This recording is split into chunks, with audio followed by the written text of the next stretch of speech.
We will continue with our lecture on Laplace transforms. In the last lecture, I explained to you what are Laplace transforms, and then I started with the state space equation and then showed you how you convert that into Laplace domain.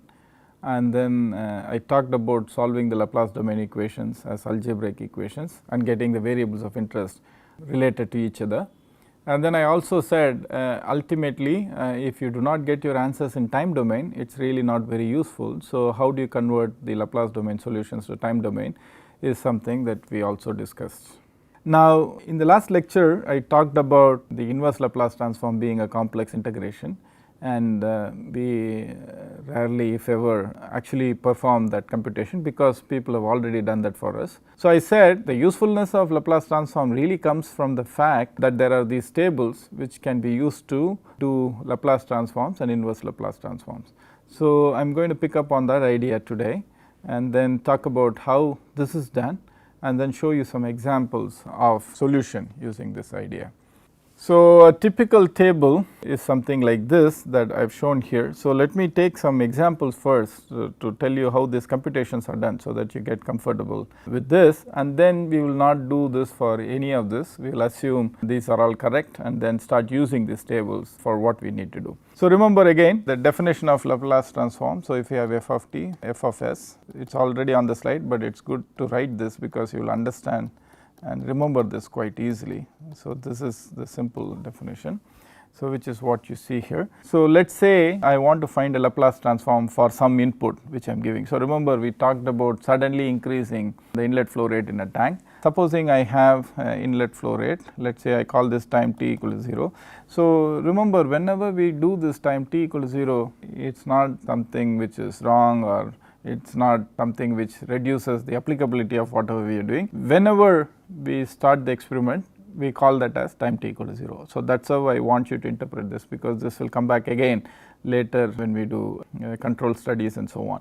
So, let us say I am operating a tank at 9 in the morning today, I decided to increase the inlet flow to the tank, then that is time t equal to 0. So, from an input profile, if this is fi t, which I am calling as the small f t here, from an input point of view, supposing at steady state it was 0, remember we would have defined things in the deviation variable form, and then suddenly I increase this to 1 unit. Okay. This is a time function for let us say fit, which I am calling f of t in this slide. Now, what I want to do is I want to convert this time function to f of s, because remember in the last lecture you would have seen that u of t, which is the input, should also be converted to u of s. Okay. So, it is not only the output variable which I want to compute is going to convert to Laplace domain, the input also has to be converted to Laplace domain. So, it is important to see how this is done. Okay. So, let us say I give a step input like this and then ask, supposing this u was something like this, which is step input, then what is going to be this function here. So, mathematically if you are going to define this u of t, so you are going to say u of t time function is 0 if t is less than 0 and equal to 1 if t is greater than or equal to 0. Okay. So, let us say this is the definition that we have for u of t. Pictorially it will look like this. Then when we try to do this f of s, we simply apply the formula. It is 0 to infinity f of t e power minus st dt. After 0 f of t is always 1. So, I replace this by 1, which is what is meant by this step function. Then it simply becomes an integral e power minus st dt. The integral of e power minus st dt is e power minus st divided by minus s between infinity and 0. So, at infinity this is 0, at 0 t is 0, so e power 0 is 1, so minus 1 by s, but since this is lower limit it will be minus 1 by s, so I will get this 1 by s. So, you see this and then you will see here that this unit step function is 1 by s. Now, just only once I will explain this. So, on this side as we see this table, I also have a condition on s. You can largely ignore this, and this condition is something called region of convergence. So, whenever we are going to talk about things going to 0 at infinity and so on, automatically there are certain conditions on s we are enforcing, and all of those are captured by this region of convergence. As far as we are concerned, we will not really worry about this, we will simply ignore this and only worry about the two columns here. Now let us take another example. So let us say I want to do this Laplace of e power a t. Again I do this e power minus alpha t, I have a minus here. So you will see this is s minus a, this will be s plus alpha, but in any case, so let us say I have e power minus alpha t, then the Laplace of this is 0 to infinity e power minus alpha t e power minus st dt, which is just the definition of Laplace transform. So this is going to be 0 to infinity e power minus alpha plus s dt, and much like how we did there. So this is going to be e power minus s plus alpha t divided by minus s plus alpha, this is the integral of this, and then if you substitute the limits and then simplify it, you will get s plus alpha. So here in the table it is for e power a t is 1 by s minus a. So if you say e power minus a t, it will be 1 by s minus minus a, which will be the same thing here. So you see that there is nothing very complicated about going in the forward direction and then getting the Laplace transforms from these functions. In fact, you can work out all of these yourself if you have the interest and the inclination. Nonetheless, what has been done for us is that these have been computed.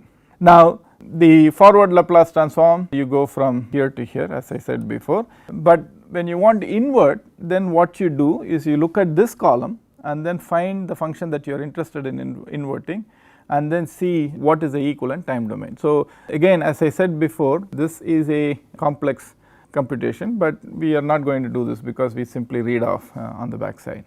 Now a couple of things that I want you to notice here is that e power a t, this right here, is something that we will use quite a bit in inverting. So this is a row which is of importance, and I will explain this to you. In fact, when we use partial fractions, there are only really, as far as we are interested in, there are only really two rows that we look at, and you can do almost everything with those two rows. The other row is what I show here, and you will see why we are focusing on these two as we go through this course. So just look at this. So this says if you have e power a t as your time function, the Laplace transform is 1 by s minus a, or alternatively if 1 by s minus a is your Laplace function, then e power a t is the corresponding time domain function. Similarly, what this says is if n factorial divided by s minus a to the power n plus 1 is your Laplace function, then the corresponding time domain function is t power n e power a t. So these two are going to be quite important for the kind of computations that we are going to do. So pay special attention to this.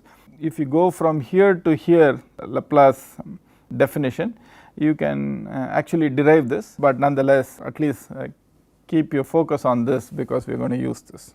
Now these are not the only useful things as far as Laplace transform is concerned. There are other properties that are quite useful and that is used again and again in control. So I am going to mention some of those. One of those is called the convolution property. So what this basically says is if I have, let us say, a product of two functions in the Laplace domain, f of s, g of s, okay, and I am interested in doing an inverse of this. So I am interested in Laplace inverse f of s, g of s. So what is this going to be is a question that we can answer. So we will see that this is going to be equal to 0 to t f of alpha g of t minus alpha d alpha. So this is what is called the convolution integral. So whenever you do a Laplace inverse of this, you would expect to get a time domain solution, and the time domain solution is going to be this 0 to t f of alpha g of t minus alpha d alpha. Clearly, just so that we do some sanity checks, you are going to integrate out the alpha and the right hand side will be just a function of time.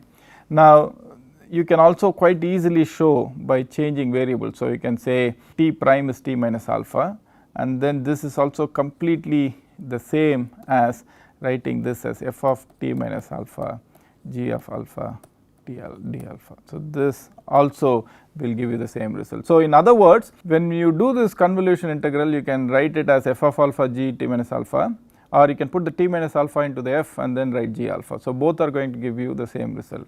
Now why is this important from whatever we have seen till now?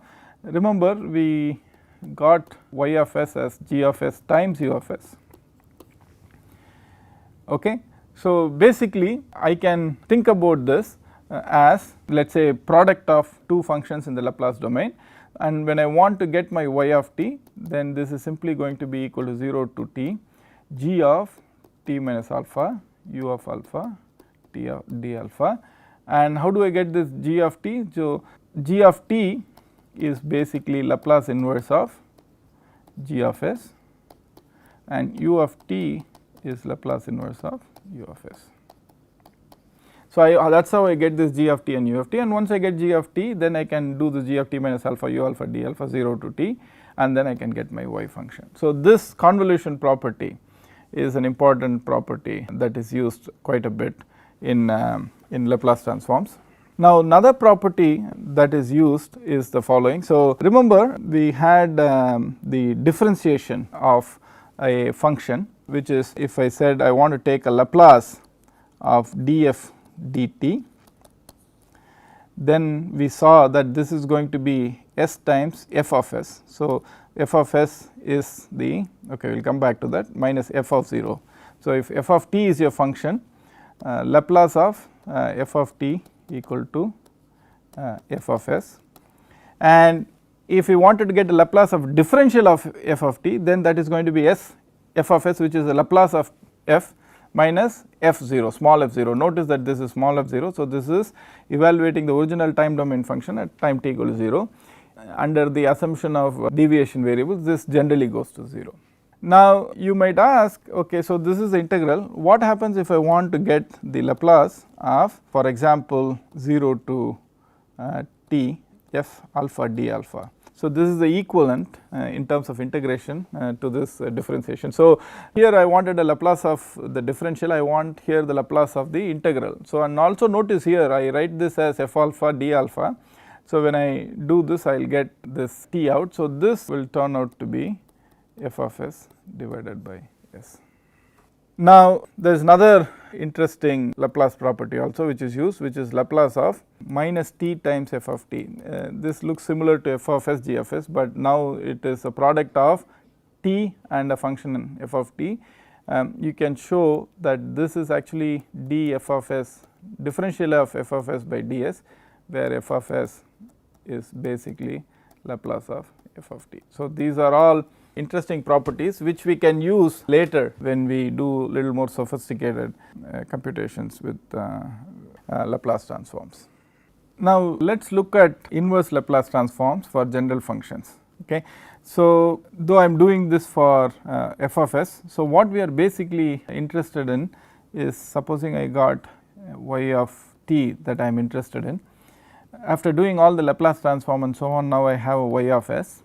Okay. So, I have to go from y of s to y of t.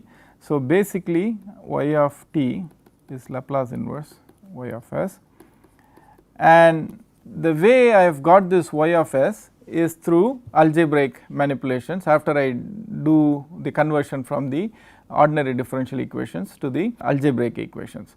So, in most cases we will see that this y of s is going to be of the form of n of s by d of s. There is a numerator polynomial and a denominator polynomial, right. Now, there are also, other than y of s, there are general functions g of t, for which I either need take a Laplace transform to get g of s, or I have to take an inverse Laplace transform to get to g of t.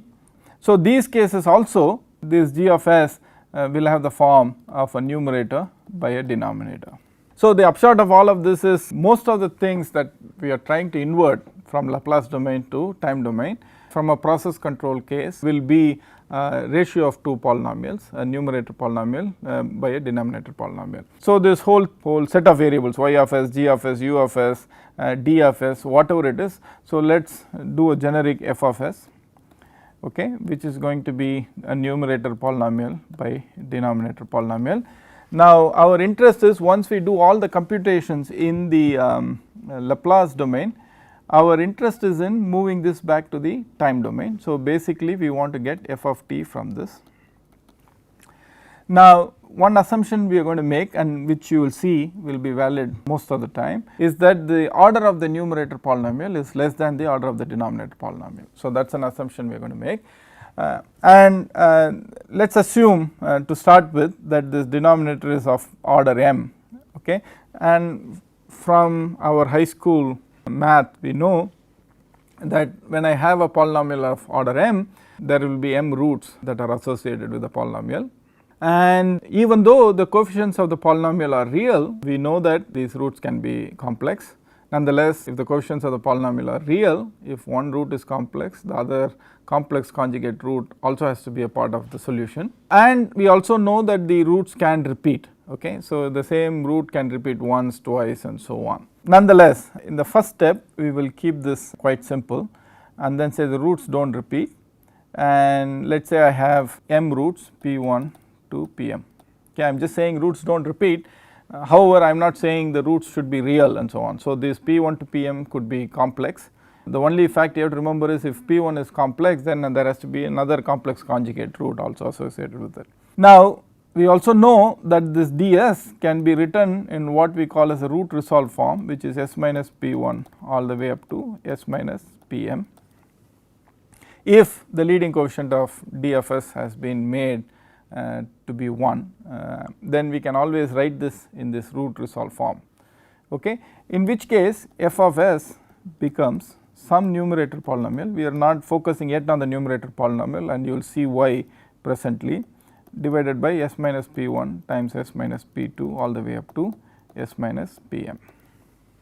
Now, an interesting fact is that I can write this numerator by denominator as the following. So, I can write f of s as some a1 divided by s minus p1 plus a2 divided by s minus p2 and so on all the way up to am divided by s minus pm. So, what we are saying right here is that when you look at this expression, it seems like the numerator has gone somewhere, the action is all in the denominator. So, the roots of the denominator have given us each one term in this expansion, and since they do not repeat, the form is always the same.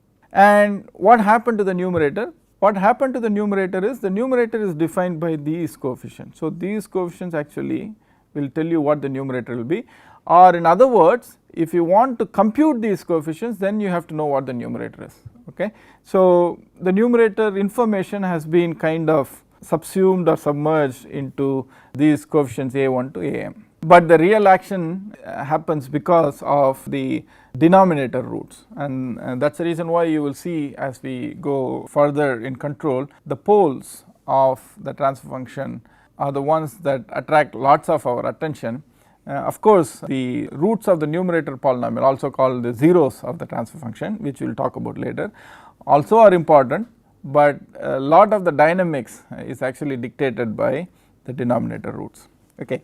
Now, like I said before, this f of s could be y of s, g of s, u of s, whatever it is, and then once we have done with all of these computations, we are interested in actually computing f of t, or equivalently y of t, u of t, g of t and so on. So, we know f of t is Laplace inverse of f of s, and due to the linearity property, I can take Laplace inverse of the sum as sum of the Laplace inverses. So, I have Laplace inverse a1 by s minus p1 and so on. Now, you notice that irrespective of what the numerator and denominator is, as long as the function in the Laplace domain is a ratio of two polynomials, and with the order of the denominator polynomial being greater than the numerator polynomial, we can always do this if the roots do not repeat, and there is a simple extension if the roots repeat, which we will see later.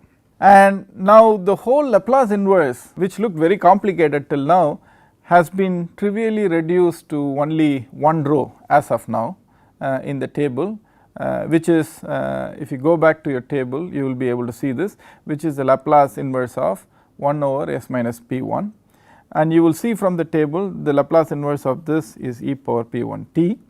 So, f of t will become a1 Laplace inverse of this, which is e power p1 t, a2 e power p2 t all the way up to am e power pm t.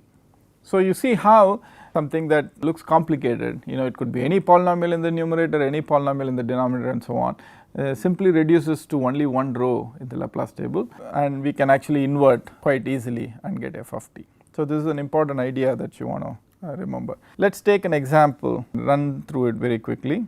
So, let us say x dot is minus xt plus 3 ut, yt is xt. Okay. Now, let us assume that I am going to give an input for this system, ut is t. Basically what it means is I am going to ramp up. So, this is ut, at t equal to 0 it is 0 and then it keeps ramping up. Okay. Now, I am going to ask the question saying, if I were to give a function, time domain function for u like this, what will be x and what will be y? So, a quick way to do this is to take a Laplace transform of this, and if you assume that x is 0 at t equal to 0, then you know this is s x of s minus x of s will be 3 u of s. So, if you take x of s to the other side, you will get x of s times s plus 1 is 3 u of s. So, x of s will be 3 by s plus 1 u of s. So, if I were to write this x of s as gs times us, then this will be 3 by s plus 1. So, which is what I have here. Now, this us, okay, is again the Laplace transform of u of t, but since I am interested in finding out how the system is going to behave when I give u as a function of t in a ramp fashion, this is how u behaves with respect to t. Then basically u of s, to get that we have to convert this function to Laplace domain. So, if you go back and look at table, you will see that when u of t is t, u of s will be 1 over s square. Now, notice that instead of putting this into this equation and doing, let us say, solving the differential equation, what we have really done is actually algebraically said y of s and yt is xt. So, ys is xs, y of s, the output is simply g of s times u of s, and g of s I know is 3 by s plus 1, u of s is 1 over s square. Okay. Now, when we get to this here, now you notice I have a problem here, because if I want to do, remember I said y of t is Laplace inverse y of s, and if I want to do an inverse Laplace transform, then I have to do a partial fraction expansion. Before that, let us just notice that I can think of this as a numerator polynomial by a denominator polynomial.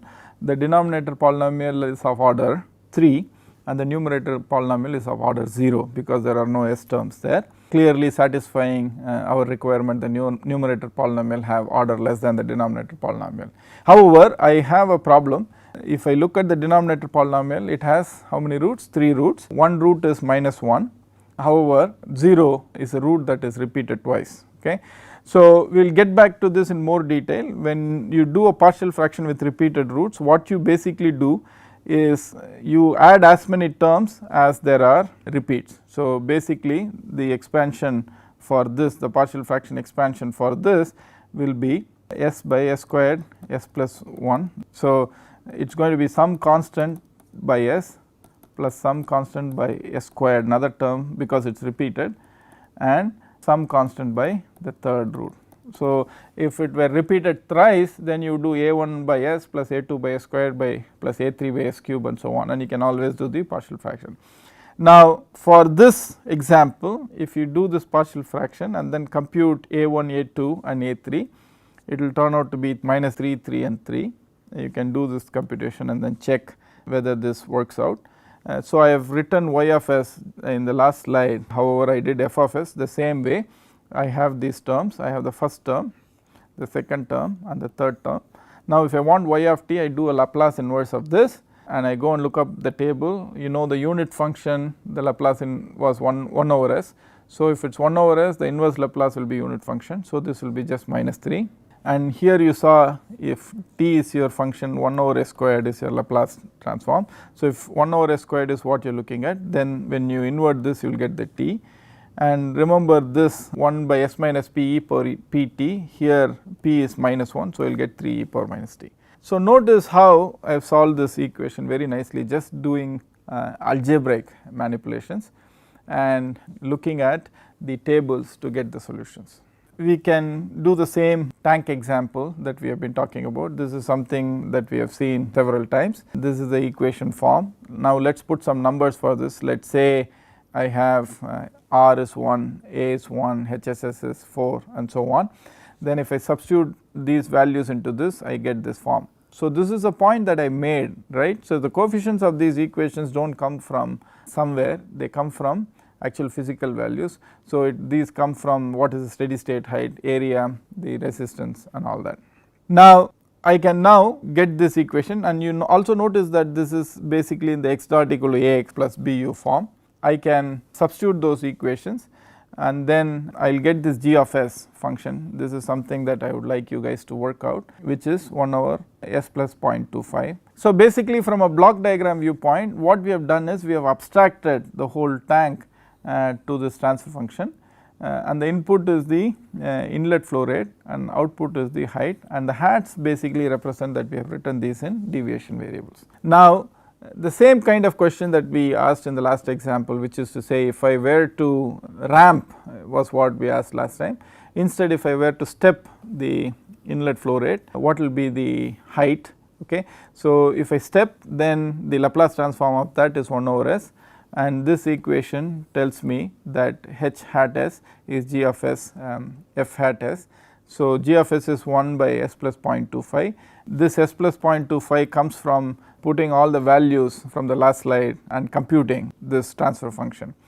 Now this is very easily resolved into some a1 over s plus a2 over s plus 0.25, and you can quite easily see the value of a1 is 4, a2 is minus 4. So I can resolve this into this form, and as I told you before, now we have actually got a solution for the height here at this point without actually ever solving a differential equation. Nonetheless, I cannot give this as a solution to an engineer saying, okay, here is your height in Laplace domain. So what does this really mean? So to do that, we have to convert it into the time domain. So you know the inverse of this will be just 4 by s is 4, and the inverse Laplace of this will be 4 e power minus 0.25 t. So this is how you are able to quite easily solve these equations, and one of the things that I want you to remember is that these numbers and these partial fractions and these Laplace transform tables and so on, after a while it make it sound abstract, it is not really abstract. All of these are rooted in the engineering problem that you are solving, and the knowledge and the parameters and the variables of the engineering problems have after a while been taken into the constants and coefficients of these functions. And while we are doing this, we are actually computing how the height in a tank is going to vary as a function of time. So hopefully given you a good idea of how we use Laplace transforms to solve these equations, and I have connected it to a physical system and shown you how we go from that physical system equation to a solution. So we will pick up from here in the next lecture and then describe more about how to analyze more complicated cases where you have multiple repeated roots and so on. And I am also going to show you some general ways of computing these coefficients that can be used. So I will see you in the next lecture. Thank you.